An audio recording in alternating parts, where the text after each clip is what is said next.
has its home. He even criticized the iconic emerald backdrop, where he'll stand Tuesday in his first address to the UN General Assembly, once saying on Twitter, "The cheap 12-inch square marble tiles behind speaker at UN always bothered me. I will replace it with beautiful large marble slabs if they ask me." But today, far more pressing challenges sit on Trump's desk.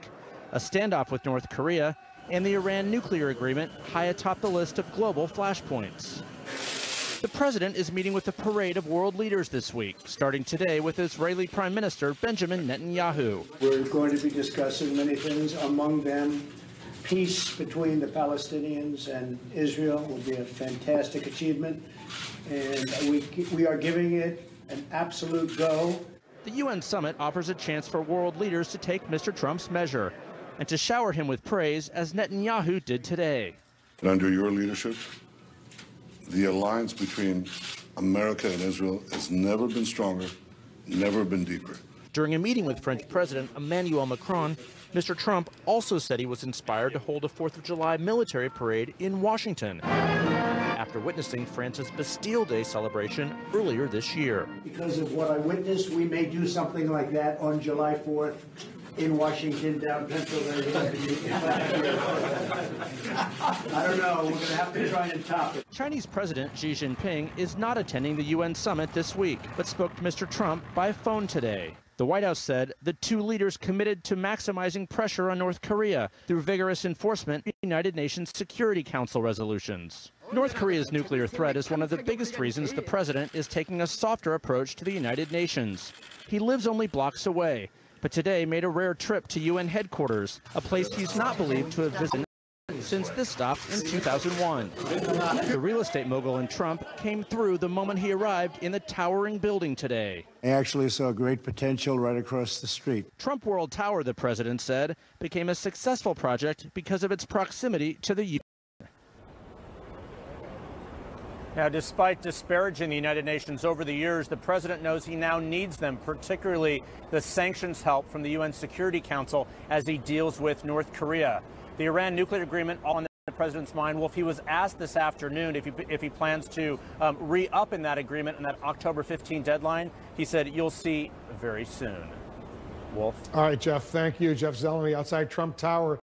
Also tonight, Defense Secretary James Mattis is talking once again about U.S. military options as far as North Korea is concerned, as President Trump works at the UN to keep the pressure on Kim Jong-un. Let's go to our Chief National Security Correspondent, Jim Sciutto, is joining us from the United Nations. Jim, the North Korea nuclear threat, clearly an urgent concern over where you are at the UN.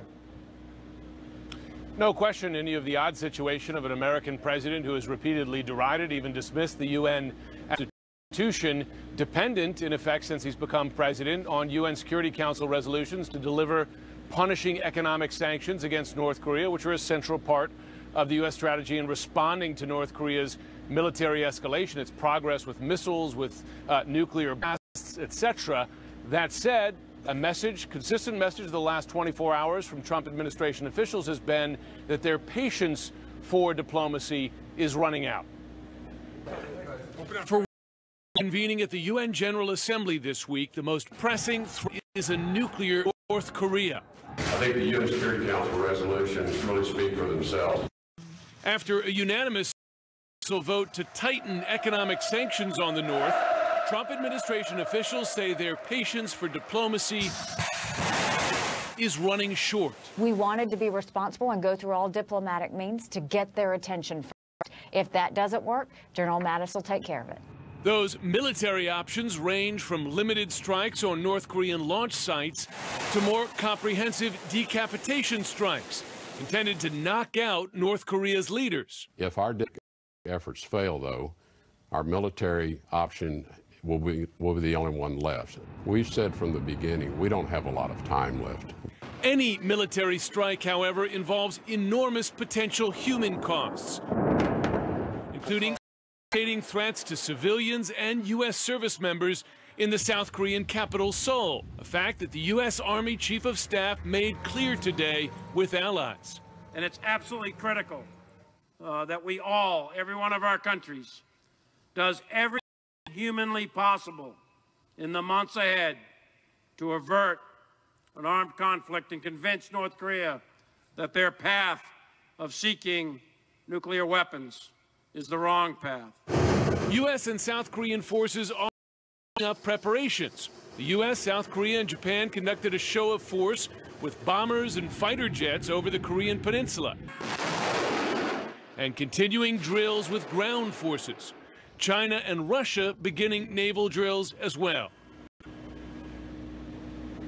I spoke to a senior UN official a short time ago who told me that the reception here to President Trump's comments this morning, to his various bilateral meetings, his willingness to engage diplomatically has been positive. They say this official says that their level of concern about a military escalation in North Korea, not so great. General concern, though, greater concern about what President Trump will do with the Iran nuclear deal. And we've heard his private conversations expressing doubts about that agreement from the U.S. perspective and concern here. And remember, of course, Wolf, it was at the UN General Assembly that the first signs of diplomatic rapprochement between Obama and Rouhani had happened here. Question now among at least the senior UN leadership is, will President Trump begin to reverse that at this year's UN General Assembly? Wolf? We'll learn a lot over the next few days. Thanks very much, Jim Sciutto over at the UN. Let's get some more on all of this. Republican Congressman Will Hurd of Texas is joining us. He's a member of the Intelligence and Security Committees. Congressman, how do you interpret what the U.S. Ambassador to the UN, Nikki Haley, said when she said, and I'm quoting her now, General Mattis will take care of it if diplomacy fails? Well, she's alluding to the fact that our military would take, some type of action to stop the problem of Kim Jong-un trying to achieve nuclear weapons. We should have all options on the table, and we should be looking at this problem from what can we be doing in the short term, what can we be doing in the medium term, what can we be doing long term. And the reality is this is a great week to increase diplomacy with our allies during the UN General Assembly, and I know this is that is going to consume conversations. But do you really believe, Congressman, there's a realistic military option? Because as you know, along the demilitarized zone, the North Koreans have 1 million troops and thousands of artillery and mortar aimed right at Seoul, the capital of South Korea, 15, 20 miles away. And within a matter of hours, thousands, if not tens of thousands, if not hundreds of thousands of people would be killed. One correction on that, Wolf. It's not a matter of hours, it's a matter of minutes. With Kim Jong-un's long-range artillery, he can kill hundreds of thousands of people in Seoul. So is there a military option and that's going to result in zero casualties to our allies? I think that is difficult to imagine. But there are still some things we can be doing right now. I hope during the UN General Assembly, they're talking about cutting off all fuel to North Korea. What does that do? You need trucks to move fuel to fuel your trucks to move folks back and forth. You need fuel in order to power your generators that keep the computers going, that manage many of these programs. We have to start now because I'm sure they have stockpiled a bunch of fuel to some kind of situation like this, but that's something that we should be doing. And the latest rounds of sanction, which is a good sign, it's a good sign that China and Russia have agreed with us and our other European allies on this threat, but we can go even. The difference with North Korea and any other country on this planet is that 90% of their economy comes through China. So we have an opportunity to tighten, fuel, and that impacts every part of the operation and their nuclear program. As we've seen with the naval exercises by China and Russia, our military planners should be having conversations with the Chinese military planners on what would happen if shooting does begin. China is nervous that they're going to have a refugee problem. That is the millions of North Korean refugees that would probably run to China's borders if something were to happen. That's a level of conversation that we should be having, but we still be be focused on diplomacy. You know, the current president of South Korea, when he was campaigning, was talking about trying to have a rapprochement with North Korea. That tune has changed. Has always said that the goal is to try to resolve this situation diplomatically. But in order to resolve something diplomatically, we have to create a space in order to do that. And we have to get Kim Jong-un to think that can he stay in power without having nuclear weapons. And that's his calculations. Right now, he believes that the only way he can stay in power is to do what his father and grandfather hasn't done, and that is having nuclear weapons that could strike anywhere on this earth. But we also have to show that he did not move and stopped his nuclear weapons program, we can create a security environment in which he would stay. We have to, there's examples, if he's looking at the rest of the world, he's probably looking to the example of Ukraine, where Ukraine willingly gave up their nuclear weapons after the fall of the Soviet Union, and they were supposed to have security assurances. And what happened? Russia invaded. Nothing happened there. So I think, you know, that is more of a long-term issue where we can prove that giving up nuclear weapons, that there are certain security assurances you can expect from the world community. Yeah, he's also looking at Muammar Gaddafi, who gave up his nuclear program, and we know how he wound up. Very quickly, put on your hat as a former CIA clandestine officer, Congressman. What happens when the President of the United States ridicules Kim Jong-un and calls him Rocket Man? How do the North Koreans react to that? Well, I think, you know, this Kim Jong-un has shown someone who reacts to provocations, whether that reaches the level of him responding in some way. The problem is most of North Koreans, the average North Korean, probably has never saw that comment because the tight stranglehold that Kim Jong-un has on information coming into that country. Stand by, Congressman. There's more we're going to be discussing. I got to take a quick break. Resume all of our special coverage right after this. Beyond is a natural pet food that goes beyond assuming ingredients are safe to knowing they are. Going beyond expectations because our pets deserve it. Beyond natural. Everyone knows you only get the best deal on Hotwire if you book on Tuesdays and Wednesdays through Mondays. Don't forget birthdays, Doomsdays, Michael Faraday's, Yesterdays, Carl's birthdays. When you upgrade your Wi-Fi to Eero, all your connected devices can finally work the way you want them to. Eeros replace your router, forming a wireless mesh network that blankets your home in fast, reliable Wi-Fi. With Eero, you'll have no more dead spots, slow spots, drop-offs, or buffering. It's Wi-Fi so good, you'll never think about Wi-Fi again. Upgrade your home with Eero today. Hi, I'm Jesse. And I'm Ben. We started because contact lenses are too expensive. At Hubble, our fresh daily contacts are affordable and delivered straight to you.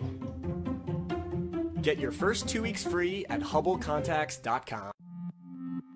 Hi, I'm the one clocking in when you're clocking out, sensing your every move and automatically adjusting to help you stay effortlessly comfortable.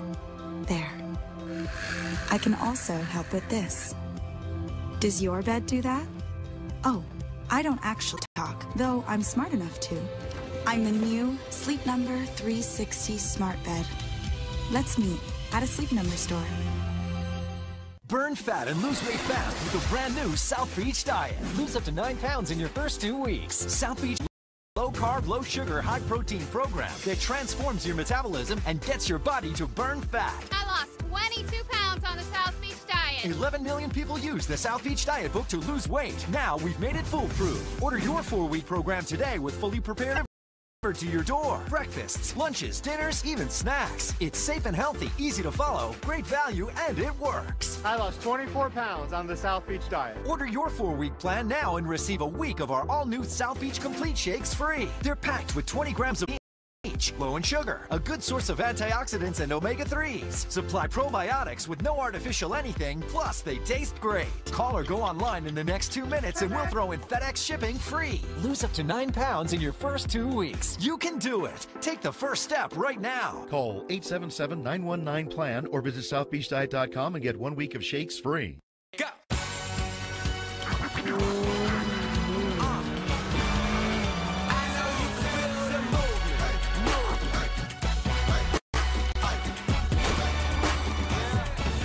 Test drive the new 2018 Acura TLX with precision all-wheel steering.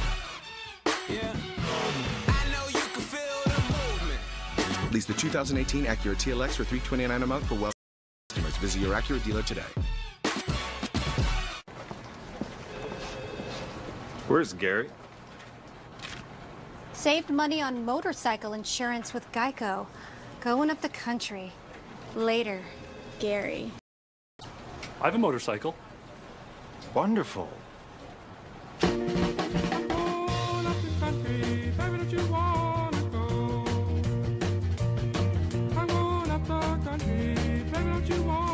Geico Motorcycle. Rates for great rides.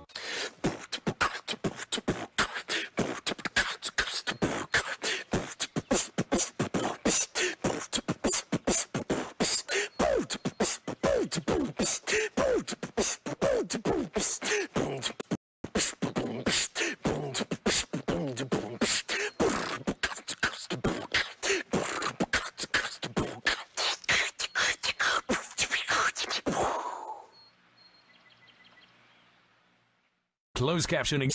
Simmons Hanley Conroy. Call 1-800-891-1300. If you have mesothelioma, call Simmons Hanley Conroy. Billions have been set aside to pay asbestos victims. Call Simmons Hanley Conroy. 1-800-891-1300. 1-800-891-1300. We're back with Congressman Will Hurd. Congressman, what's your reaction to the New York Times reporter who overheard President Trump's lawyers openly discussing very, very sensitive information about how much to cooperate with the special counsel Robert Mueller's investigation? The two lawyers were sitting outside a popular Washington, D.C. restaurant, and the New York Times reporter was at the next table. Well, I spent half years as an undercover officer in the CIA, and I've had a lot of private conversations, and I involved in one of the most high-profile investigations in the world right now. I'd either learn how to whisper or get quieter restaurants. This is, you know, every piece of information that is said is going to be dissected, and I think it's good for nobody for information to come out that way. One of the lawyers, Ty Cobb, one of the president's lawyers, also mentioned documents that are being stored in the White House counsel Don McGahn's safe. Will your committee, the Intelligence Committee, seek those documents? Well, understanding what those documents are or are not is the first step in understanding whether it goes to our investigation. Our investigation is to look at, you know, what acted the Russians do to try to influence our election. What was the government's response to that? Were there any Americans involved in working with the Russians? And then the issue of intelligence information being shared publicly when it wasn't supposed to. And we're trying to do this in a bipartisan and a thorough way. We have to be methodical in answering each one of those four issues. The New York Times also reporting, Congressman, that White House, at least some of them, fear their colleagues may be wired, walking around with microphones to record conversations for the special counsel Bob Mueller. That would be extraordinary if staffers in the White House were wired by the special counsel. What do you make of that? Well, I think everyone is going to be suspicious because of the nature of the investigation. Special Prosecutor Mueller obviously is on to something. The fact that he's still hiring people is an indication that there is work being done. I think everybody is going to be looking over their shoulders just because, you know, this is probably one of the most talked about and focused on investigations that we've seen in the United States and America for a really long time. You just returned from a visit to Ukraine, Congressman. Is Russia still interfering in Ukraine? What would you like to see happen? the Russians are absolutely interfering in Ukraine, and unfortunately some people are still referring to what's happening in Crimea in eastern Ukraine as a separate. It's not a separatist movement. It was an invasion of a sovereign country by Russia. There are 920 tanks in eastern Ukraine. There are more Russian military officers in eastern Ukraine than there are Ukrainians. This is unacceptable and a violation of another country's sovereignty. The Russians are using their latest and greatest tools and techniques in electronic warfare in eastern Ukraine, and we're seeing those tools and techniques exported to other parts of the world. Vladimir Putin recently floated the idea of having peacekeepers come. Well, this is not a conflict. It was an invasion, and so if President Putin wants to see the problem resolved, he should leave Crimea and eastern Ukraine. I'm sure this is going to be a topic of conversation during the UN General Assembly over the next few days, and I hope nobody thinks to de-link the issue of eastern Ukraine from Crimea. The Ukrainians are our friends, are our allies. We should be supporting them, and they are on the front lines of defense of Europe, and what happens in Ukraine could potentially happen in the rest of Europe. Congressman Will Hurd, thanks for joining us. Always a pleasure, Wolf. Just ahead, Vladimir keeps a very close watch on new moves by Russia that are making NATO nervous right now. We're tracking a powerful new Category 4 hurricane at the same time. When will Maria hit land and where? Stand by. A new forecast coming up. During the Made to Move 2017 clearance event, you can do endless online research about the CT6. Or you can come in and have it all for less than you might imagine. Don't wait. Our 2017 models will be moving fast. You can drive a car or you can drive a Cadillac. During the Cadillac Made to Move 2017 clearance event, current non-GM owners and lessees get this low mileage lease on this Cadillac CT6 from around $529 per month. When my doctor told me I have age-related macular degeneration, AMD, he told me to look at this grid every day. And we came up with a plan to help reduce my risk of progression, including PreserVision AREDS 2. My doctor said PreserVision AREDS 2 has the exact nutrient formula the National Eye Institute recommends to help reduce the risk of progression of moderate to advanced AMD after 15 years of clinical studies. PreserVision AREDS 2, because my eyes are everything. How do we say that this fall our guests can earn a free night when they book at choicehotels.com and stay with us just 2 times? Fall time, bada book, bada boom. Pumpkin spice cookie? I'm good. Book now at choicehotels.com. Traffic is backed up. There's an accident on the freeway that hasn't been cleared yet. When heartburn hits, fight back fast with Tums Smoothies. It starts dissolving the instant it touches your tongue and neutralizes stomach acid at the source. Smoothies, only from Tums. Duncan just protected his family with a $500,000 life insurance policy.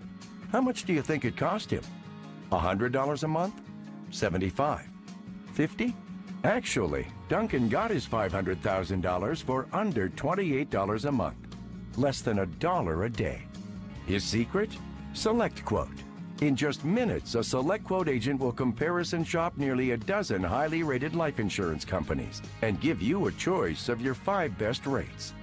Duncan's wife, Cassie, got a $750,000 under $21 a month. Give your family the security it needs at a price you can afford. Since 1985, SelectQuote has saved over 1 million families millions of dollars on life insurance. Call now, 800-556-0900, or visit SelectQuote.com. Discover what over 1 million families know now. We shop, you save. Hi, I'm Joan London. Today's senior living communities have never been better. With amazing amenities like movie theaters, exercise rooms and swimming pools, public cafes, bars and bistros, even pet care services. And there's never been an easier way to get great advice. A Place for Mom is a free service that pairs you with a local advisor to help you sort through your options and find a place. A Place for Mom. You know your family, we know senior living. Together we'll make the right choice. Hotel? Search Home to Go Boston from $65. New York from $87. Home to Go Los Angeles from $76. London from $75. Home to Go, the world's largest accommodation search engine. Home to Go. These guys on your left and right, they will always be there, no matter what. We were America's response to the most catastrophic terrorist attack on U.S. soil. Legion of Brothers premieres Sunday night at 9 on CNN. Hey, are you taking the tissue test? Yep, and my teeth are yellow. Time for white strips. Crest White Strips whiten 25 times better than a leading whitening toothpaste. Nice smile. Thanks. I crushed the tissue test. Crest, healthy, beautiful smiles for life. I had frequent heartburn, but my doctor recommended Prilosec OTC 7 years ago. 5 years ago, last week. Just one pill each morning, 24 hours, and 0 heartburn. It's been the #1 doctor-recommended brand for 10 straight years, and it's still recommended today. Use as directed. Recently, you may have been notified that your personal information was compromised as part of a data breach. Sign up today, and LifeLock will begin monitoring your personal information. And, if needed, take steps to help restore your identity. Membership starts at $9.99 per month. Sign up today. LifeLock. Do you have bruised skin? You need Dermend Moisturizing Bruise Formula for mature skin. Dermend uses proven ingredients that help improve the appearance of bruises. Help your bruised skin. Get Dermend now at Walgreens, Walmart, CVS, and 8. CNN Special Report. Twitter and Trump. Friday night at 10. The attorney hired by the White House to oversee the legal and media response to the investigation into Russian meddling in the presidential election was reportedly heard talking openly about the case at a restaurant here in Washington, D.C. Let's dig deeper with our specialists and our analysts. And David Swerdlick, it's pretty amazing. These two lawyers, they're having lunch outside of a big restaurant, major restaurant in Washington. A reporter from the New York Times sitting at the next table. He's hearing a conversation about some of the most sensitive issues involved in the legal case. Yeah, and two lawyers who really should know better, right? They're not at some obscure spot, which also they shouldn't be talking about sensitive matters at anywhere, but especially at a place that's such a common location in Washington, D.C. I think in terms of what it means politically is that, you know, the White House has gone with this narrative all along, not on the legal side, but the political side, that there's nothing to see here, they have nothing to hide, there's no connections with Russia. But if the reporting is right and there are documents that are being held back by the White House, at least at this point, it puts a hole in that narrative that there's nothing to see here. Jeffrey Toobin, what are the ramifications of a conversation like this being overheard by a New York Times reporter? Well, one of the first things you learn in law school is that if a third party is present when two lawyers or a lawyer and client are discussing privileged matters, the conversation is unprivileged. So Ken Vogel of the New York Times, hats off to him. He was well within his rights in just sitting there and listening to this conversation. So legally, there's certainly no problem with this disclosure. But I think what they were talking about is every White House under investigation tries to deal with, which is how cooperative to be. And there are often factions within the White House. Here it appears these two lawyers, the outside lawyers, Ty Cobb, who is the main outside lawyer, wants to be more fulsome in the disclosures, whereas the White House counsel does not, and that's the tension. The real curiosity of this scoop by the New York Times is the reference to some documents in a safe that the White House counsel may be keeping. That is something that will certainly attract the interest of congressional investigators and, of course, the Mueller team as well. You know, Phil Mudd, there's also, according to the New York Times, a sense of paranoia among White House staffers, some believing that other staffers have been wired by the special counsel, Robert Mueller, to record conversations. How realistic do you think that is? Boy, these guys are squirming at the end of a hook, Wolf, but they're squirming for the wrong reason. I think they're like their boss. They're watching too much TV. I would not be worried about wires. I'd be worried about other things. Remember, Don Jr., when he lied about the intent behind his meeting with that Russian lawyer, he initially claimed it was to discuss immigration issues, and it turned out it was to find dirt on Hillary Clinton. That wasn't a wiretap. That was an email chain. These guys have to worry about years of financial, email, phone records. They also have to be worried about interviews. People on the periphery and the center of this conversation are going to have lawyers who tell them, don't lie to a federal investigator. If there was dirt, you got to reveal it. And finally, Wolf, they got to worry about flips. If somebody walks in and the FBI says you're going to be charged with a federal crime, that person has to be careful about whether they want to go to prison or whether they want to talk about what they saw. It's not the wires that these guys should be squirring about. It's the arrogance of what they left in emails and phone records, and it's what other people say in FBI interviews about what they heard. Yeah, Donald Trump Jr. Originally said it was about adoption issues, which is a form of immigration, adoption of kids from Russia here into the United States. That was the original explanation that he gave about that conversation at Trump Tower. But what does it say, Rebecca Berg, about the overall White House right now when there seems to be this sense of paranoia that some officials are actually wired and eavesdropping on conversations? Well, clearly it's creating tension in the workplace, Wolf, on a massive scale.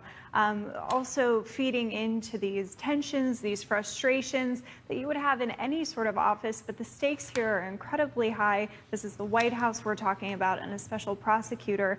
And you also have to consider that this is something that's in the background every single day at the White House. So as the president is at the United Nations, as he's engaged in these hurricane recovery efforts, as he is doing what a president does, the shadow is constantly over the White House, constantly on the minds of the people working within the White House. And it begins to impact the way you do your everyday job. If you're suspicious about your colleagues wearing a wire, you're wondering about what, when it comes time for them to interview with Mueller, what they could potentially disclosing to him. This has a big impact on how the White House functions every single day. The question of the legitimacy of the election, a very sensitive issue, Jeffrey, too. But I want you to listen to this exchange that Hillary Clinton had with Terry Gross of NPR on this very, very sensitive issue. Listen to this. I want to get back to the question, as would you completely rule out questioning the legitimacy of this election if we learn that the Russian interference in the election is even deeper than we know now? No, I would not. I would say... You're not going to rule it out? No, I wouldn't rule it out. That's pretty extraordinary. You hear that, Jeffrey?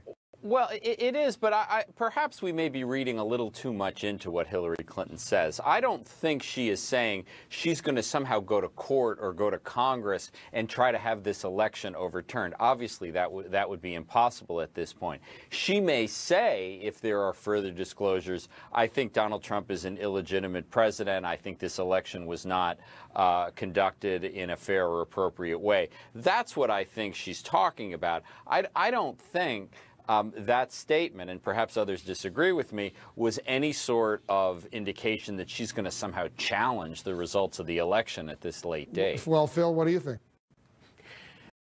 So tired of this. I think the context is broader. Remember, she keeps telling us that she takes responsibility. And then it's Jim Comey, and then it's Russians, and then it's Bernie Sanders. And now maybe if there's more information about how the Russians were involved, when she lost to the worst candidate in history, she's going to go back and relitigate this. I don't mean that formally, as Jeffrey said. Can she either choose to go high and find a national security or other issue she's going to talk about, or get off the stage? I've had it with relitigating the last election. Done. Well, it just happened a few months ago. Why should she not talk about it? I mean, it's like, oh, it's ancient history. It was last November. It wasn't even a year. And also, it's excuse after excuse. Enough already. But I mean, human events have multiple causes. It can be that she was a bad candidate. It can be that she takes responsibility. It can also be that Bernie Sanders hurt her. It can also be that James Comey hurt her. I mean, I don't see why she's barred from talking about this. It seems like a very appropriate topic and of interest to a lot of people. And she's talking about it a lot. She's out there promoting her book. As we all know, everybody stick around. Senate Republicans, they are gearing up for a new long-shot effort to repeal Obamacare, but time may be their biggest obstacle.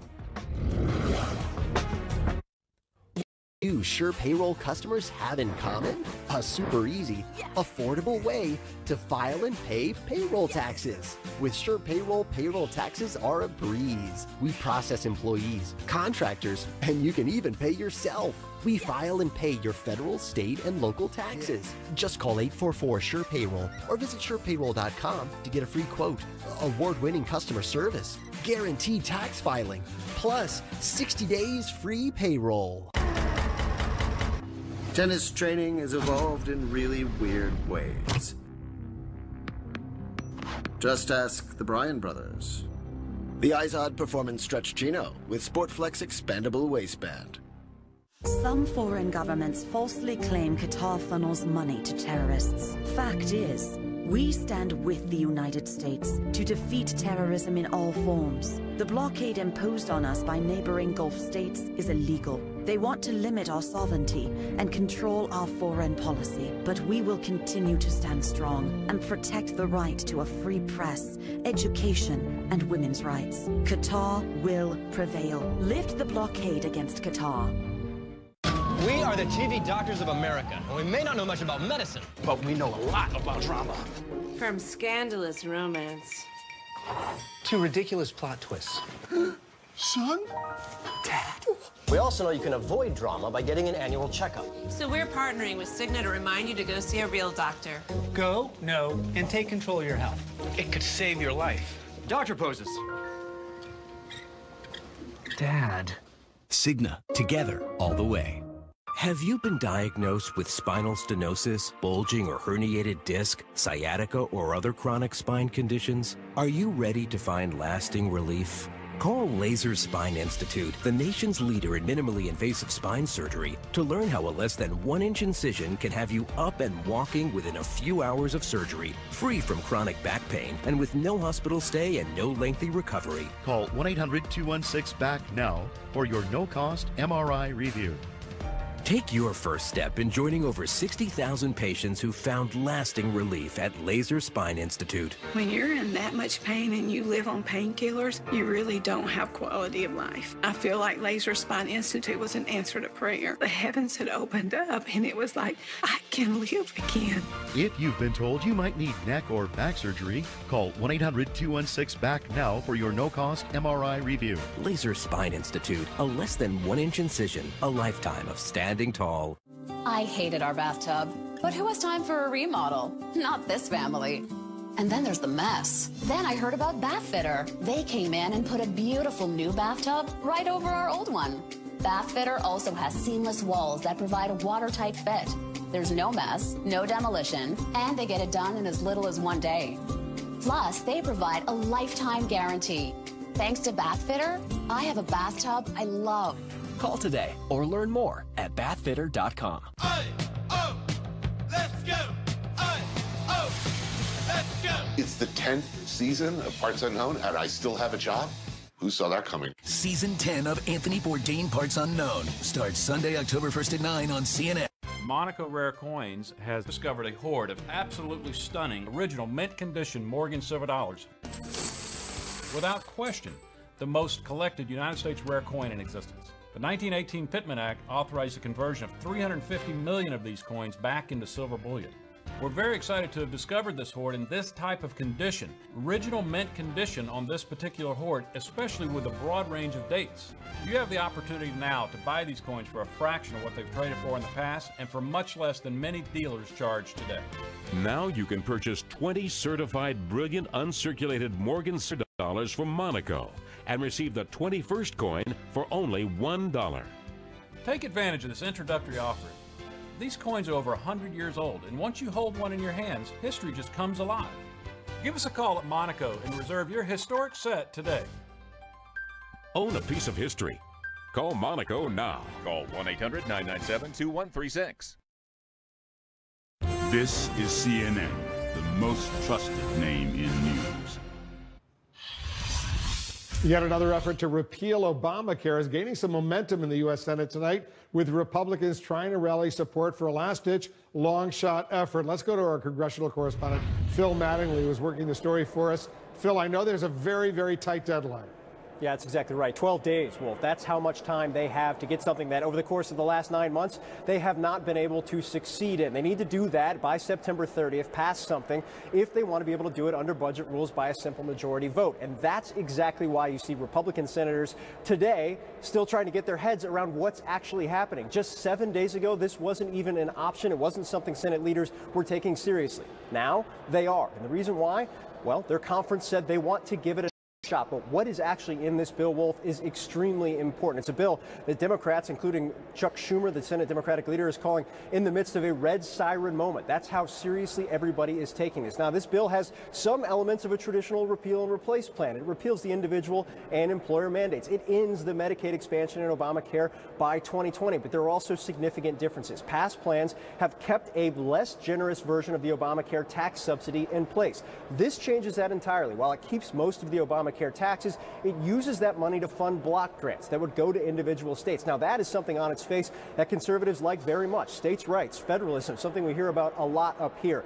But the funding allocation, how that money would be dished out to states, could cause a lot of concerns from senators that come from Medicaid expansion states. And then you have individuals like Senator Rand Paul of Kentucky, who says because this bill keeps the taxes of Obamacare, it doesn't go far enough. That means he's a no. Now, when you look at the whip count right now, it's still very much up in the air. Republican leaders, I'm told, count Rand Paul and Susan Collins, who voted against the bill in July, as pretty firm no's. That means they can't lose anybody else. As it currently stands, other senators who've been up in the air, including Senator Lisa Murkowski, is undecided. And Wolf, I spoke to Senator John McCain, who obviously cast the deciding thumbs down vote in that dramatic early moment in July. He said he's not there yet either. He's very upset with the process as he was in July and says it's not a guarantee that he's going to be there. One thing we know for sure, Wolf, over the next couple of days, there's serious work that's planned behind the scenes. Again, compressed timeline. The only option they have is to get this on the floor by next week. That is the goal right now.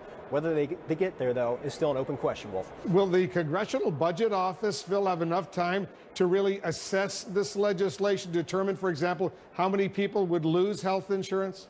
Yeah, the short answer is no, and that's not a small thing. What the CBO said today is by early next week, they will have a preliminary score that will decide whether or not the bill complies with budget rules. It won't tell how many people would lose coverage or fewer people would have coverage based on this bill. It won't go into details like we've seen in past iterations of this. Democrats are already crying foul. Republicans have made no secret that they have serious problems with the CBO's methodology, so they aren't as concerned. But one senator has made very clear that's a problem, Susan Collins, who just put out a statement saying she wants to study that CBO score. When reporters told her preliminary was the best she was going to get, she said that was very troubling, Wolf. What does it do as far as Planned Parenthood is concerned? It effectively would defund it for 1 year, and then you go, that immediately brings you back to somebody like Susan Collins, but also Lisa Murkowski, the Alaska senator who was a no the first time.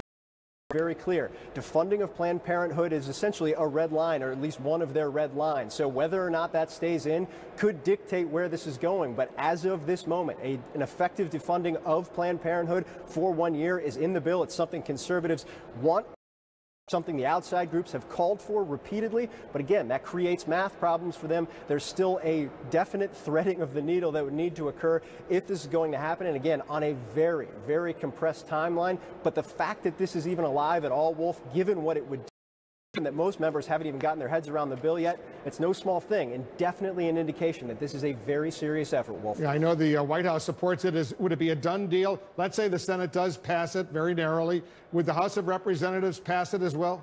I mean, this is a great question, because if they get it done next week, the House essentially has to eat it whole. They can't make any changes and send it back because, again, that budget window would be closed. Now, House Speaker Paul Ryan tweeted in support of the bill last week, earlier today at a tax reform event, which is supposed to be next up on the agenda. He said, urging all senators to support this. But you talk about funding allocations, there are a lot of Republicans in blue states in the House that would see their states lose a lot of money on Medicaid because of the allocations, how they would be set up. There will be problems over there, but there's no question they're hoping momentum will carry the day here, Wolf.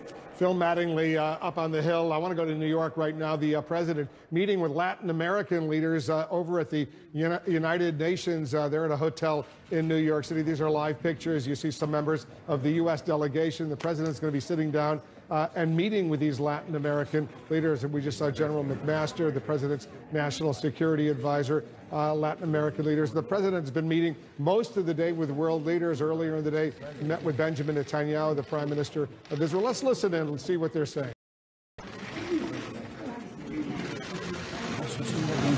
Thank you. I hear you doing well.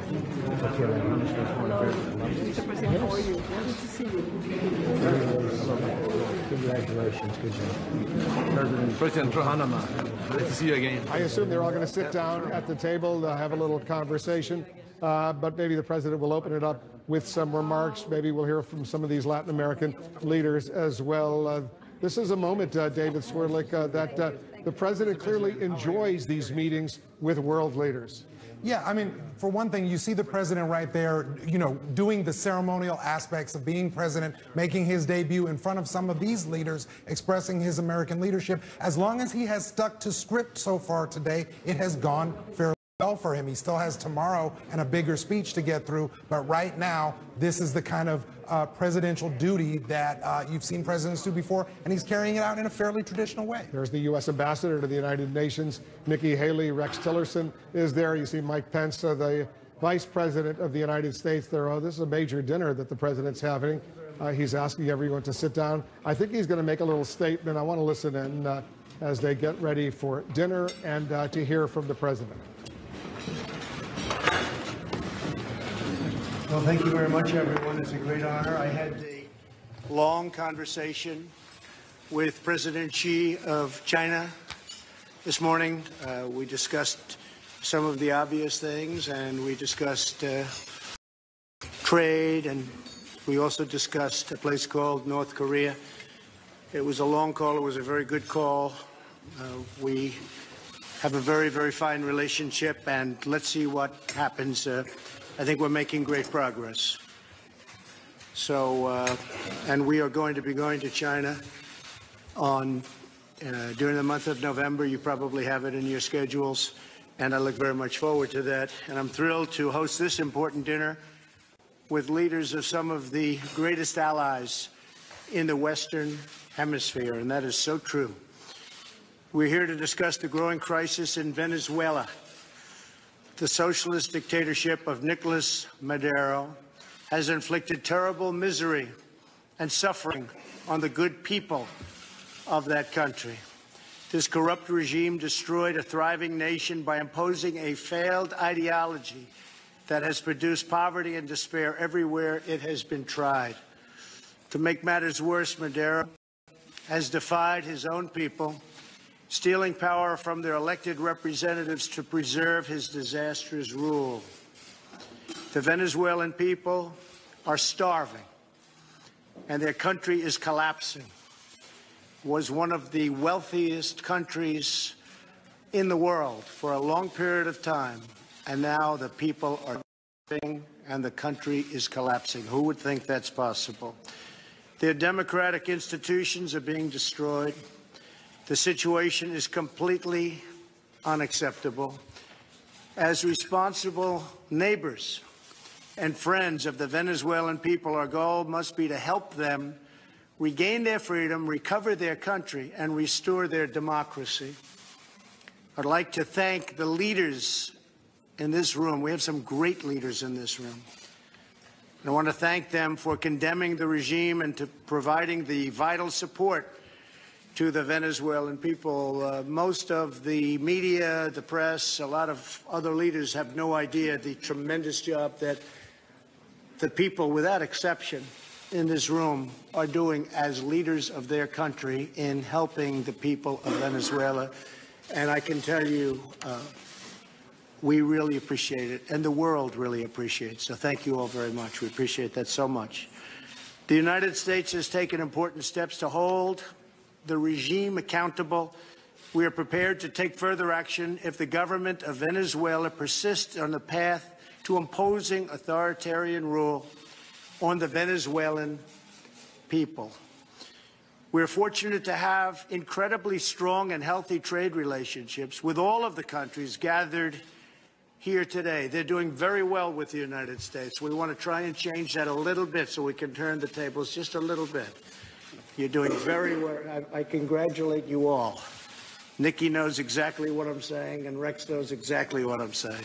But we have great relationships and great trade. Our economic bonds form a critical foundation for advancing peace and prosperity for all of our people and all of our neighbors. I ask every country represented here to be prepared to do more to address this unbelievably serious crisis. We call for the full restoration of democracy and political freedoms in Venezuela and we want it to happen very, very soon. So again, I'd like to thank everybody. We look forward to having dinner with you, and we will talk individually about what ideas you may have concerning Venezuela and other situations that we're also dealing on, including trade. Mr. Vice President, thank you very much for being here. Would you like to say a word, Mike? Thank you, Mr. President. It was my great honor to represent you. All right, we're going to continue to monitor this meeting and this dinner that the president's having with leaders from Latin America. The president making a strong statement about Venezuela. Lots of issues, Rebecca Berg, on the president's agenda. This is a critically important week as he makes his debut at the United Nations. Venezuela, we just heard. North Korea, you just heard the president said he's making progress following his phone conversation today with the Chinese president. Iran, high on the agenda. Terrorism, high on the agenda. All of these issues he'll discuss in his speech tomorrow morning before the UN General Assembly. Absolutely. So the stakes are high, Wolf, and it will be interesting to see what progress, if any, the president can make in firming up the partnerships the United States has with some of its international allies and trying to get countries like China to cooperate more with the United States against our shared adversaries like North Korea. I will be very interested to see what, if anything, comes out of the president's conversations with China, because as you know, he has been pressuring China to do more in terms of pressuring North Korea. He has threatened, President Trump has threatened a trade war with China and has hinted at that in his comments today. Phil Budd, you think the U.S. is making very great progress, making great progress in dealing with North Korea right now? You just heard the president say that. You mean except for and a nuclear explosion? I don't think so. I think what you have here, though, is a remarkable reality check. When you saw the president through the campaign, critical of the UN, critical of China, obviously very negative about immigration.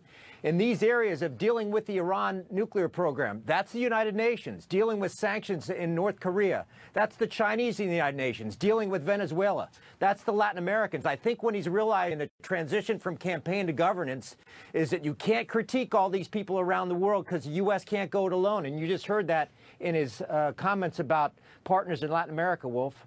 Jeffrey, it's a big week for the president. Oh, it is, and I was particularly interested in what he said at first about his conversation with President Xi in China, because this is something very controversial within his own White House, because he wants to reach out to China for help with North Korea about other things. But the Steve Bannon wing, Steve Bannon himself, of course, is gone now, but sort of the populist conservative wing, they want a trade war with China. They want to confront China over jobs and trade. And the tension of reaching out with one hand for partnership on North Korea, but challenging with the other on jobs and trade, it's a very difficult to walk. It certainly is. And amidst all of this, NATO is keeping a wary eye on huge Russian military drills thundering right now on the border of NATO allies and personally being supervised by the Russian President Vladimir Putin. Let's go to our senior international correspondent, Fred Platt, St. Petersburg, Russia, for us tonight. Fred, these are some of the biggest war games, since the end of the Cold War? Yeah, that's certainly what some experts are saying, Wolf, and they go on along hundreds of miles of the border between Russia and several of America's allies, and certainly those NATO allies are very, very concerned. Here's what they saw today. Russia unleashing massive firepower right on NATO's border. Under the watchful eye of President Vladimir Putin, tanks, rockets, and aircraft showed their capabilities in choreographed war games named Zapad, Russian for the West. You were able to see in action different types of aircraft, tactical, army, long-range and military transport planes operating under the protection of fighter jets. About 50 planes and more than 30 helicopters also participated. Russia is conducting the drills together with Belarus. The Russians say the exercise simulates an attack by a fictitious country against Russia and Belarus and their response. Russia and Belarus are putting on a massive display of firepower at these drills. They say there's at least 250 tanks involved, about 70 combat aircraft, but they still say that these drills are defensive in nature. But the U.S. and its NATO allies are concerned, some officials saying they believe as many as 100,000 troops might be amassed here. The Russians say that's not true and claim that less than 13,000 troops are taking part. NATO also fears Russia might leave troops behind in the border area after the exercise is finished to gain a competitive advantage. Moscow rejects those claims as well. NATO recently conducted its own air defense drills in eastern with U.S. involvement. This is the first exercise of this type, and they are necessary because the air defense of the eastern NATO flank is the weakest spot for our defense. It needs more investment, the president of Lithuania said. The Russian military did allow observers from NATO countries to watch the drills, calling that a display of transparency. And Russia made sure to show the world that its military appears better equipped and prepared than at any time since the Cold War. And Wolf, it was certainly remarkable to see how much firepower the Russians unleashed there, and also how well choreographed all of that was. And you can easily see why some of those smaller Eastern European NATO countries really concerned about some of the things that are happening there on the border. One of the things the U.S. is going to be looking at in the next couple of days as this maneuver ends is whether or not the Russians really are going to withdraw all of those troops back to where they came from, Wolf. It's interesting that Putin decided to go to these war games as opposed to coming to New York for the United Nations General Assembly. Was that the reason he wanted to be behind? Well, he certainly said, not sure if that's the exact reason, but he certainly did say through his spokesman that these drills were so important to him that he wanted to see them, especially in these very important times in these drills. It's the last couple of days, the biggest part of those drills taking place. And his spokesman, Dmitry Peskov, he came out and said, yes, these are the most important drills, the biggest drills that this country is going to have this year. And that's why the president most certainly wants to be there. And you're absolutely right. Didn't go to New York for the UN General Assembly, Wolf. Fred Pleitgen in St. Petersburg, Russia. Thank you very much. That's it for me. Aaron Burnett out front starts right now. Up front next, breaking news. A CNN exclusive. At this moment, sources say federal investigators wiretapped the former Trump campaign chairman Paul Manafort before and after the election. What did they learn? Plus, Trump's legal team talking details about the Russia investigation out loud at a popular Washington restaurant. As a nearby reporter took notes on the whole thing, that reporter is my guest. And Hurricane Maria roaring across the Atlantic. Could the United States be about to be hit by another monster hurricane? Let's go out front. Good evening. Welcome to our viewers in the United States and around the world. Out front tonight, breaking news. Manafort under surveillance. CNN has learned that investigators wiretapped former Trump campaign chairman Paul Manafort under secret court order, both before and after the 2016 election. And that surveillance continued into this year, including a period when Manafort wasn't working for the campaign, but was known to talk with President Donald Trump. Pamela Brown, Evan Perez, and Shimon Prokupez broke this story, and they are out front tonight. So much to ask all of you as this breaks. So, Evan, let's just start off with the bottom line here. What are you learning tonight? Well, Aaron, sources tell us that the FBI got permission from the Secretive Surveillance Court to monitor Paul Manafort, the former Trump campaign chairman, before after the election. Now, this is an extraordinary step for the FBI to do surveillance on a high-ranking campaign official. And of course, Manafort is now at the center of the Russia meddling investigation. We're told that there are intercepted communications that raise concerns about whether Manafort was encouraging the Russians to help with the campaign. Now, other sources told us that this intelligence was not conclusive enough. Now, Special Counsel Robert Mueller's team has been provided all of these communications, Aaron.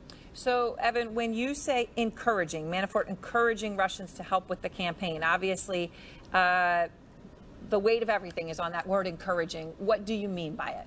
Right. There's a lot we don't know about exactly what was said. And by the way, this is beyond just wiretaps. It's also surveillance of all kinds, including that the FBI is authorized to do. But we're told that the FBI has communications between suspected Russian operatives relaying what they claimed were discussions with Manafort, as well as communications involving Manafort. None of this has amounted to what people consider a smoking gun in this investigation. There's still more work being done to determine whether there's a criminal violation here. We didn't get a comment from Paul Manafort's spokesman, but Manafort has previously denied that he ever knowingly communicated with Russian intelligence operatives during the election. He's also denied helping Russia undermine the U.S. interests, Aaron. So, Pamela, you're reporting here that Paul Manafort has been monitored not once, but twice. That's right, Aaron. So our team is told that the secret order began after Manafort became the subject of an FBI investigation in 2014. We previously reported that centered on work done by a group of Washington consulting firms for Ukraine's former ruling party, our sources say. And the surveillance was discontinued at some point last year for lack of evidence, according to one of the sources. And then the FBI restarted the surveillance after obtaining a new FISA warrant that extended at least into early this year. The sources say the second warrant was part of the FBI's efforts to investigate ties between Trump campaign associates and suspected Russian operatives. Now, it is unclear when that new warrant started. And as part of the FISA warrant, we've learned, Aaron, that earlier this year, the FBI conducted a search of a storage facility belonging to Paul Manafort. And as you'll recall, this past July, under Robert Mueller's direction, the FBI raided his home in Virginia. Now, of course, we knew that, but as part of what you're breaking tonight, that raid of the storage facility, obviously new information. We didn't know we had a storage facility until this hour, and we didn't know that they had raided it. So that's also very significant. Shimon, do you know whether President Trump spoke to Manafort while he was under surveillance? That, of course, could be crucial here as well. Yeah, exactly, Aaron, extremely crucial. But what we do know and what we've been told by sources is that the president and Manafort were still talking early this year, well after. And it is a time that we've learned the FBI was listening to Manafort's phone calls. So it is possible that those phone conversations were collected during that surveillance as they were listening to them. So that we don't have a specific answer for, but it is possible, Aaron. All right, which is a crucial point. And of course, the president had said vocally again and again that he was wiretapped and that he meant that to mean not just phones, but all kinds of surveillance. Was he right? Well, not exactly. So we do know that, and the Justice Department has spoken out about this, and they have denied that the president's own lines were wiretapped. But as we said, it is possible that he was picked up on Manafort surveillance. We should know that Manafort does have a residence in Trump Tower, but it is not clear the FBI did surveillance on Manafort at Trump Tower. Aaron. So Pam, what does this mean, all of this, for the Mueller investigation? As you and Evan point out, he now is in possession of whatever came from this wiretap. Right. He is in possession. It is in his hands. And the Paul Manafort investigation has been really the most visible investigation under Robert Mueller. The special counsel started in May. And there we know that there was a raid on his storage facility before Robert Mueller took over. But then you have that raid this past July. It's unclear if those stemmed from any of the intelligence that was gathered under the FISA warrant, but it is clear that investigators are still very interested into Paul Manafort under the direction of Robert Mueller, Aaron. And Evan, a couple questions here. One, obviously, Manafort for some time with all of this focus, I'm sure, has been careful in what he says and how he communicates. But do you know if this surveillance is still ongoing in any way? And what is the significance that they were able to get this crucial FISA warrant to do it? Well, we don't know exactly when the timeline of this surveillance, whether it has ended, whether it is continuing to this day. But look, the fact that they were able to get a FISA warrant is a big deal. The fact is that this has to get approval from the highest levels of the Justice Department and the FBI before agents can carry out this type of surveillance. It's considered so intrusive that you almost never find out that these FISA warrants are authorized, Aaron. And then the other thing is that you have to present proof or suspicions that someone acting as an agent of a foreign power. All of this goes into providing the paperwork that these judges then have to approve before allowing the FBI to do this type of surveillance. It's very intrusive work. Very intrusive work, and obviously very not easy to get, really hard to get, as you all point out. Thank you. Thank you so much, Shimon, Evan, Pamela, and out front now, Gloria Borger, our chief political analyst, Mark Preston, our senior political analyst, and Chris Schwecker, former assistant FBI director for the Criminal Investigative Division, who served directly under Robert Mueller. Gloria, let me just start with you. This is, as Evan just said, this is a big thing. This is not an easy thing to get, to be able to do this on a U.S. citizen. What does this tell you about the investigation? Well, it tells you, first of all, that they believed that they had real reason to reinstitute surveillance of Paul Manafort, whether it was conversations about Paul Manafort, whatever they were hearing on their pre-existing surveillance. They thought that it was important enough to go to a FISA court to say, look, we need to start listening in to Paul Manafort's conversations again. So, and they don't, you know, as Evan was pointing out, this isn't done willy-nilly here. This goes before a court. It has to be approved. There has to be good reason for them to believe that they need to do it. The second thing that just sort of jumps out at me about this reporting is that, of course, now we have the possibility of the fact that the President of the United States, who continued to talk to Paul Manafort, I'm told maybe until March, according to one of my sources, that his conversations may well have been recorded as president with Manafort if Manafort was being surveilled at that moment, and that's something we really haven't considered up until this point. And these could be, of course, completely innocent conversations about how's your day going, but this is the first time we've really heard about this. So, Chris, and obviously that is hugely significant, right? If this was going on before and after the election, somewhere President Trump's going to be on it. That's going to be fine. It could be innocuous, but it's the first time we've talked about somewhere we're going to hear what he had to say. Chris, you've been there, though. You're talking about how hard it is to get this. It's important for people to understand. You don't just walk in with a sheet of paper, right, to a FISA court and say, can I have this, right? This has to be signed off by who at the top level? And how much information, documentation would they have had to prove this? Well, I've seen FISA affidavits and criminal wiretap affidavits run into the hundreds of pages. It reflects a good amount of investigation. There is a legal standard that they have to meet before they can get a successful application, and they go through review at the highest levels of the FBI and the Department of Justice. They are signed by the Director of the FBI and the Attorney General. I'm not saying that they actually read them, but in this case, if Paul Manafort were a named interceptee, and that's a question mark in my mind, was he intercepted incidental to some other target, or was he an actual named interceptee? But if he was, I can pretty well guarantee it went to the director level and at least the Deputy Attorney General, if not the Attorney General level, for review and approval. Okay, so this is actually really crucial what you just said, and the reason why it's really crucial is because of this. So let everybody give me a moment here. Mark, to explain, first of all, the president came out about this, right? We all remember those tweets on March 4th. Let me just read them again for anyone who's forgotten. Terrible. Just found out that Obama had my, quote, wires tapped in Trump Tower just before the victory. Nothing found. This is McCarthyism. He continued, how low has President Obama gone to tap my phones during the very sacred election process? This is Nixon Watergate. Bad, open parentheses, or sick guy. He was derided for this. But, Mark, is he somehow vindicated tonight? No, I don't think so. What we're seeing here is President Trump, as we have seen on many other issues, he distorts the facts, he creates a smokescreen, he tries to twist the facts in a way that will only be beneficial to him. His phones were not tapped. We do not know if his conversations were picked up on the intercept with Paul Manafort.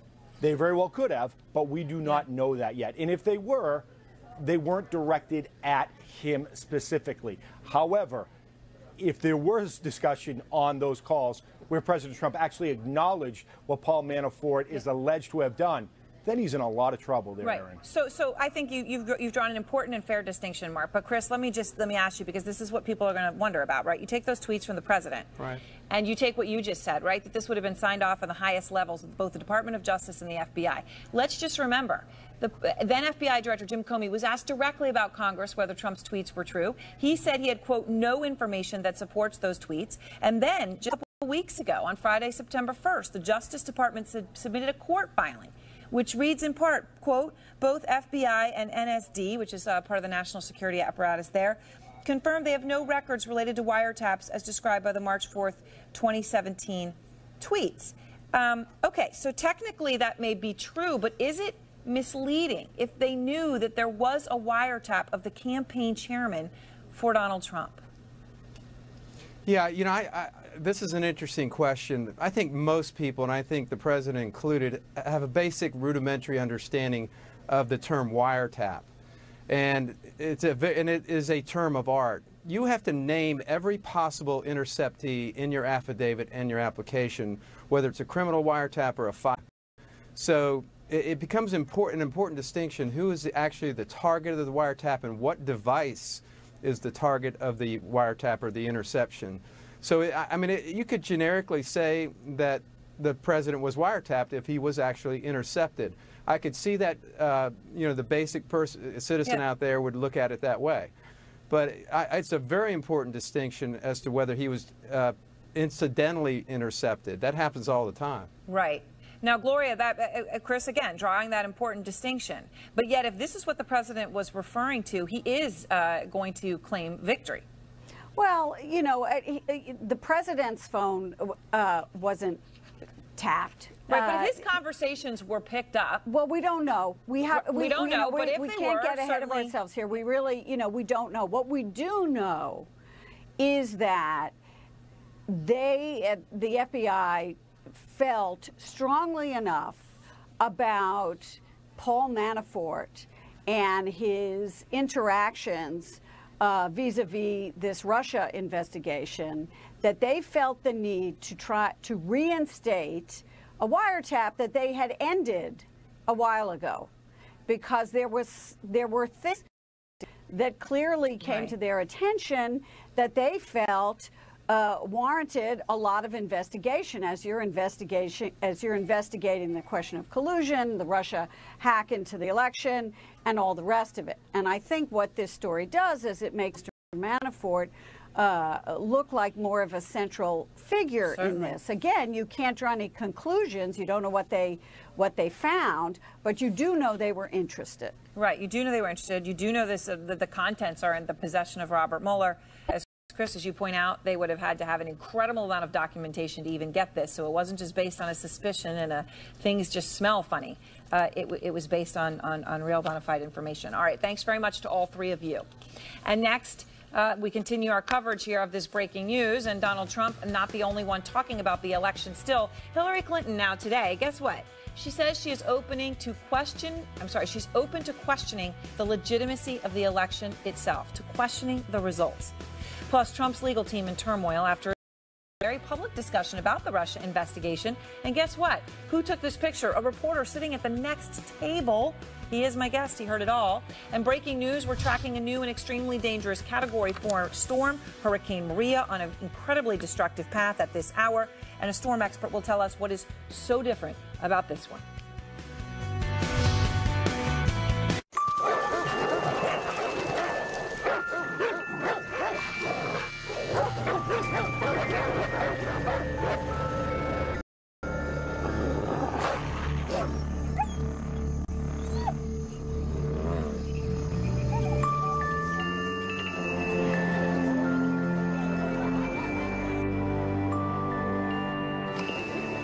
Introducing new Range Rover Velar. Land Rover, above and beyond.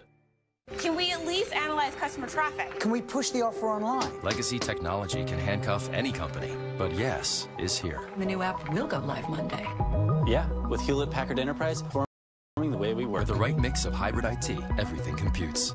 When it comes to heartburn, trust the brand doctors trust for themselves. Nexium 24-Hour is the #1 choice of doctors and pharmacists for their own frequent heartburn and all-day, all-night protection. When it comes to heartburn, trust Nexium 24-Hour.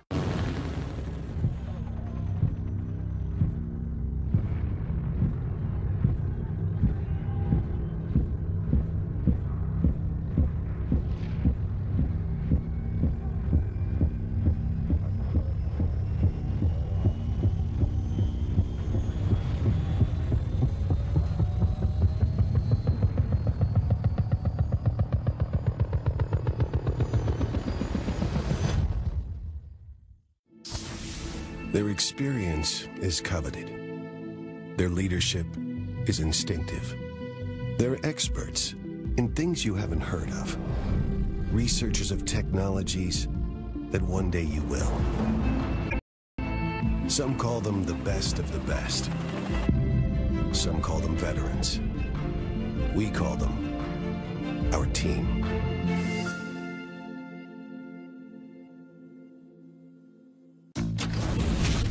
English shrimp is back at Red Lobster, and we went all out to bring you even more incredible shrimp and new flavors.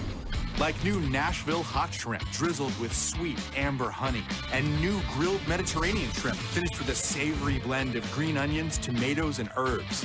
Feeling hungry yet? Good, because there's plenty more where these came from, like garlic shrimp scampi and other classics you love. As much as you want, however you want them. But hurry, English shrimp won't be here long. Real people, steel people. Professionals demand dependability on the job. Homeowners expect long-lasting value. And servicing steel dealers provide friendly, knowledgeable support. Right now, steel blowers start at just $139.95. And steel chainsaws start at just $179.95. Get yours now, only at your local steel dealer. Visit steeldealers.com or search STIHL. You were made to move, to progress, to not just accept what you see, but imagine something new. At Invisalign, we use the most advanced teeth straightening technology to help you find the next amazing version of yourself. It's time to unleash your secret weapon. It's there, right under your nose. Get to your best smile up to 50% faster. Visit Invisalign.com to get started today. Welcome back to Out Front as we're following the breaking news. Sources confirming to CNN that Paul Manafort, President Trump's former campaign chairman, was wiretapped by U.S. investigators before and after the election. It happened under a secret court order, and it continued into this year, including a period when Manafort was known to talk to the president.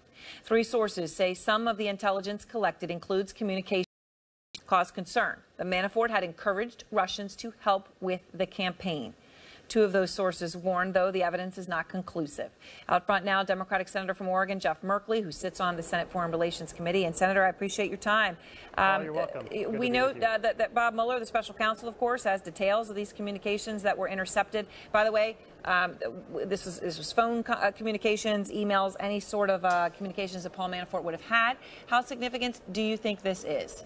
Well, of course, in the end, it's all going to depend on what is on those intercepts. If those intercepts include, the boss said, make sure the Russians weigh in a timely fashion, well, that's going to be a very big deal. If these intercepts are simply he's checking in with different folks, it may not have much impact at all. But here's the thing. We know that there was enough concern to get the first wiretap. We know there was enough concern to go back and get a second permission for a wiretap. Right. We know that the FBI has broken into his home and in appropriate legal fashion and taken all of the records. That indicates extreme interest, and this now adds to it. Right. And, of course, the former assistant FBI director for the Criminal Investigative Division just told us it could have meant hundreds of pages of evidence had to be presented. So it is no small thing.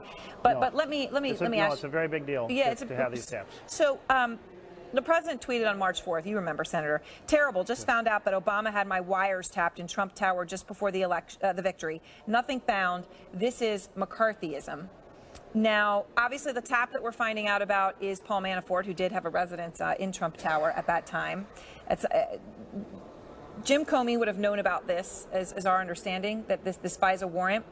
He testified to Congress he had no information that supports those tweets. The Department of Justice also, you would have had to have all the way to the top there, someone sign off on this FISA request. They filed a court filing earlier this month saying that there had no records related to wiretaps as described by the president. Do you, though, Senator, think that the president in some way had a point here in his original tweet? Well, not that we know of, and certainly to have Jeff, his close team member, report to the public that there was nothing to this claim, nothing to these tweets. That's pretty conclusive information. I think if the president had been caught in an intercept, it's very likely Jeff Sessions would have had much more of description in weighing in on those tweets. So it's so interesting what you're saying is that if the president had been picked up, obviously Paul Manafort being the one wiretapped, but we know he had conversations with the president. So your interpretation, and I know you're not saying this with knowledge, but your interpretation is that given how definitively they that tweet wasn't true, you do not believe that a presidential conversation with Paul Manafort was picked up. Yes, that's my interpretation, is that Jeff Sessions would absolutely have weighed in. Right, and if not, it does really raise some serious questions. Okay, Senator, obviously Donald Trump's obsessed with this election and its legitimacy and whether people believe that he's legitimate. Hillary Clinton also appears to be obsessed with it as well. She said something today that really shocked me, and I wanted to ask you about it. She told NPR that she would not rule out contesting the election if Russian collusion is proven by Robert Mueller. Here's how she put it. Would you completely rule out questioning the legitimacy of this election if we learn that the Russian interference in the election is even deeper than we know now? No, I would not. I would say... You're not going to rule it out? No, I wouldn't rule it out. So, I mean, that's pretty incredible, right? I mean, that she would do that. Is that destabilizing in any way? There are a lot of people in this country who are angry and could seize that. Is that a worry for you? Well, let me tell you, I'll put it this way. If it involves more Russian plotting and so forth, we already know how deeply involved they were. But if the information is about treasonous conduct at the highest levels of the Trump campaign, that does raise a whole different level of concern about the legitimacy of the election. So you're saying treasonous activity, but not just if the Russians themselves tried to interfere without links to the Trump campaign. In other words, if they did something that messed with vote tally, that wouldn't be acceptable for her to question in your mind, but it would be if Trump campaign officials had colluded. That's correct. All right. That's a clear distinction. And thank you so much, Senator. I appreciate your time. You're so welcome. Thank you. And next, the president's lawyers talking about the Russia probe, complaining about the White House counsel in public. I'm going to talk to the reporter who overheard that conversation. And the breaking news this moment, Hurricane Maria just upgraded to a Category 4. It is gaining significant strength, heading towards Puerto Rico. There are warnings at this hour. Could it slam an area possibly wiped off the map? It can detect a threat using AI and respond 60 times faster. It lets you know where your data lives down to the very server. It keeps your insights from prying eyes so they're used by no one else but you. It is the cloud. The IBM cloud. The cloud that's built for your business, designed for your data. Secure to the core. The IBM cloud is the cloud enterprise, yours.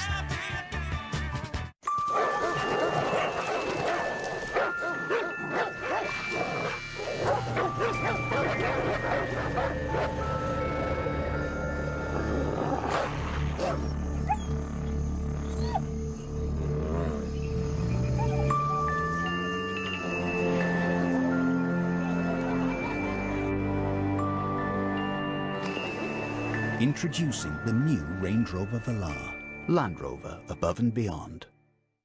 It was the crime that shocked the nation. What these boys did is not the issue. Emmy Award winner Edie Falco stars. It's why they did it. Law & Order True Crime, The Menendez Murders, premieres September 26th on NBC. Vikings didn't actually have horns on their helmets. Ostriches don't really stick their heads in the sand. And a real John Deere is actually real affordable. You learn something new every day. The surprisingly affordable John Deere E-Series tractors. Let's dance, Grandma. You don't let anything keep you sidelined. Come on. That's why you drink Ensure with 9 grams of protein and 26 vitamins and minerals for the strength and energy to get back to doing what you love. Ensure, always be you. People confuse nice and kind, but they're different. It's nice to remove artificial ingredients. Kind never had to. We choose real ingredients like almonds, peanuts, and a drizzle of dark chocolate. Give Kind a try.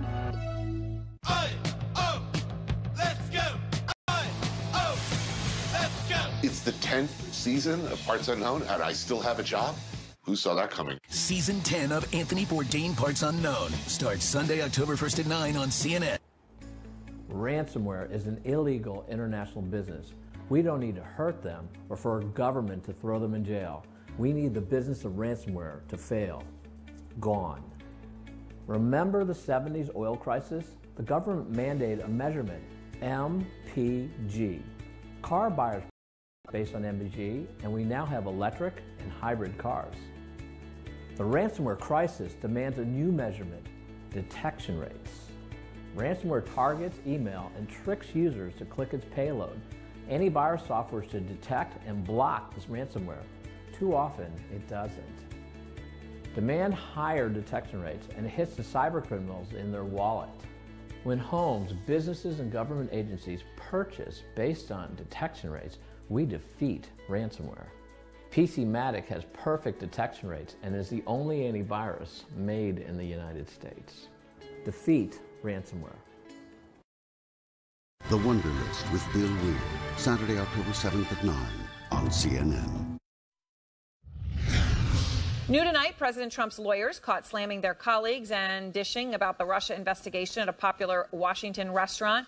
The New York Times reporter Ken Vogel was there, just a few feet away, having lunch with another source. Took this picture of White House attorney Ty Cobb and Trump's personal lawyer John Dowd. And in a moment, I'm going to speak with Ken about this lunch. But first, Tom Foreman is out front with more on the president's attorneys and what is a questionable track record for them.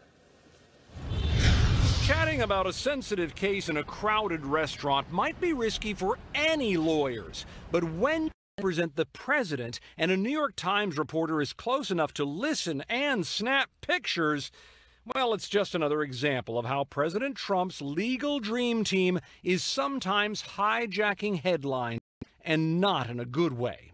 The team is made up of big-name players assembled to manage, among other things, the congressional and special counsel probes into alleged Russian meddling in the election, or what the president calls fake news.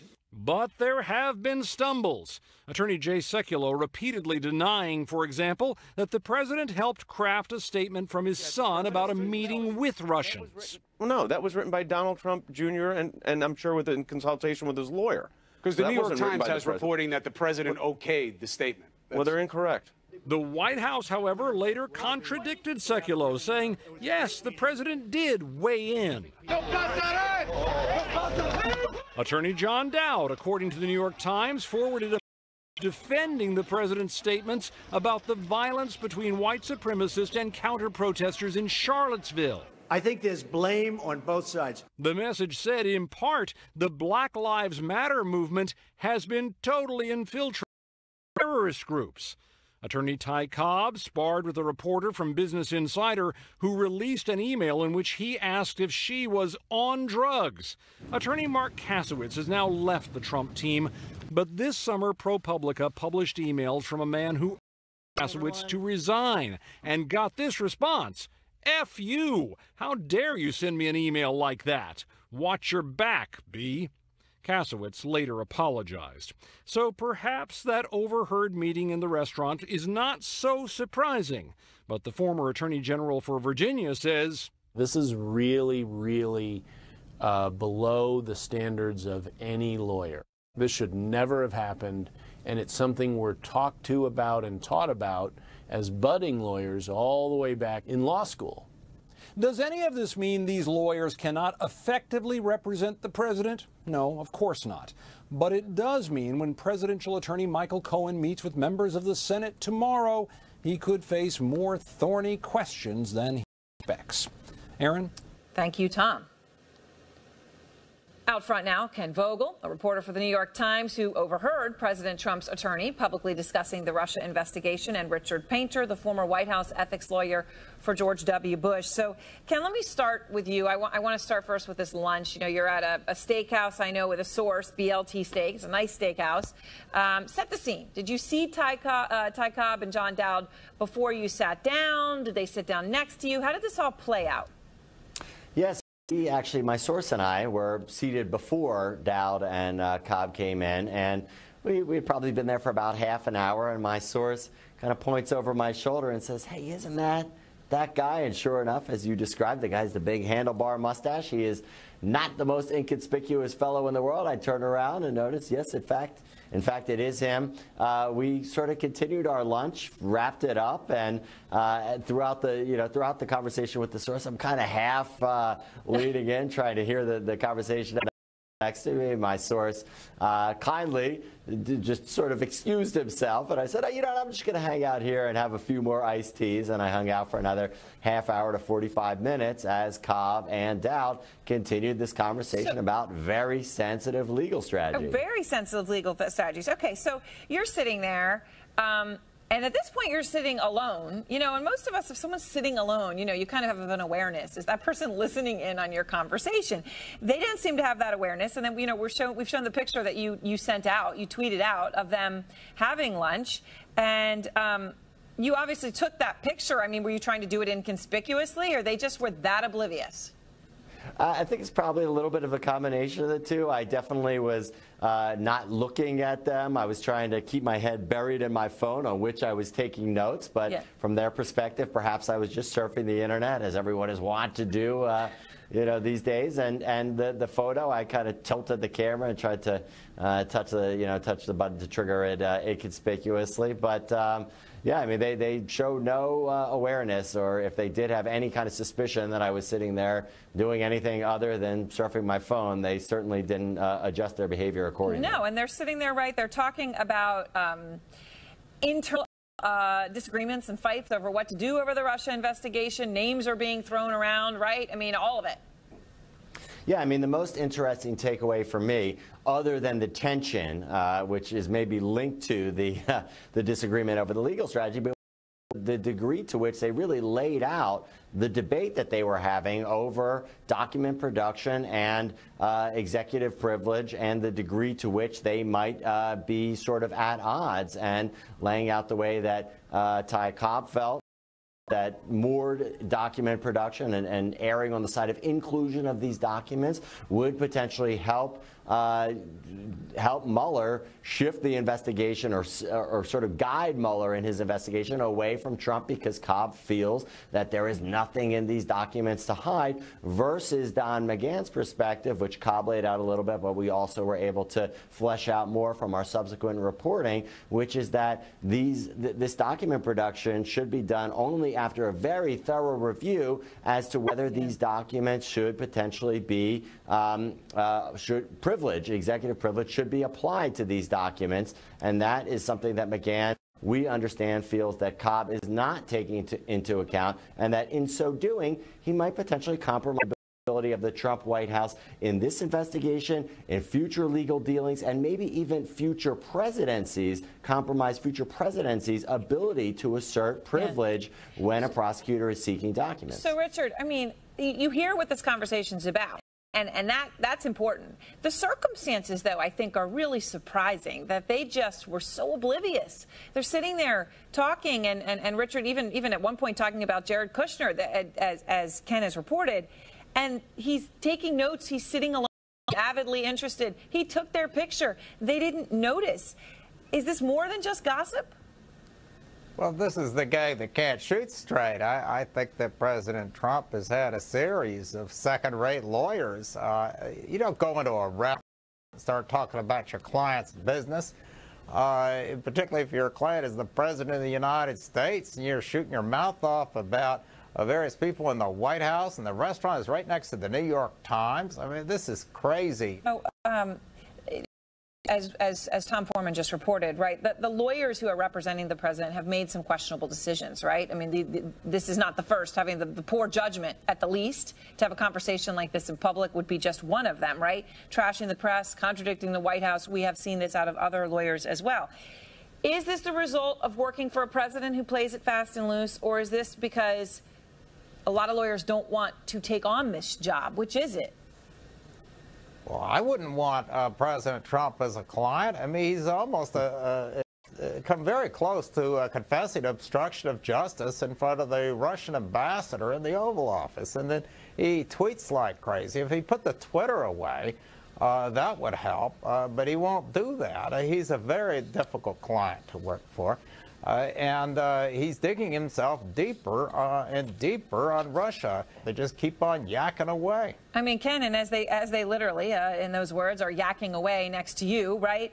Cobb speaks about another White House lawyer and refers to him as, I think he's like a McGahn spy. At one point, they referred to Jared, obviously Jared Kushner, that being the only Jared that we all know that works in the White House. I mean, were you surprised, Ken, at the tone, the volume, any of it? Yeah, absolutely. I mean, I was certainly surprised that this conversation continued to get into more and more sensitive areas. I was surprised that they were having the conversation in a setting where they could be easily overheard, not just by me. I mean, this is in the sidewalk seating area of this restaurant. There are people walking by. Yeah. It's literally, as Richard suggested, I mean, it's right next door to the Times D.C. Bureau, like less than 200 feet. Not the best place to have this conversation. And then, yes, I was also surprised by the degree to which some of these disputes over substantive issues that you would imagine that lawyers in this type of situation would be debating, particularly lawyers who are representing clients who, while they are on the same side ostensibly in this investigation, might have competing imperatives and sort of conflicting interests. But I was surprised by how personal some of the disputes appear to have gotten and the degree to which distrust and suspicion had seeped into their dealings. Distrust and suspicion, which of course is the worst kinds of words you can use when you need to rely on each other and trust someone to have your back. Thank you both so very much. Thank you, Aaron. And out front next, the breaking news. Hurricane Maria, extremely dangerous, getting stronger, now taking aim at islands decimated by Irma days ago. And Puerto Rico bracing. We're going to check with a storm chaser who is there with a big warning tonight. During the Made to Move 2017 clearance event, you can do endless online research about the CT6. Or you can come in and have it all for less than you might imagine. Don't wait. Our 2017 models will be moving fast. You can drive a car or you can drive a Cadillac. During the Cadillac Made to Move 2017 clearance event, current non-GM owners and lessees get this low mileage lease on this Cadillac E6 from around $529 per month.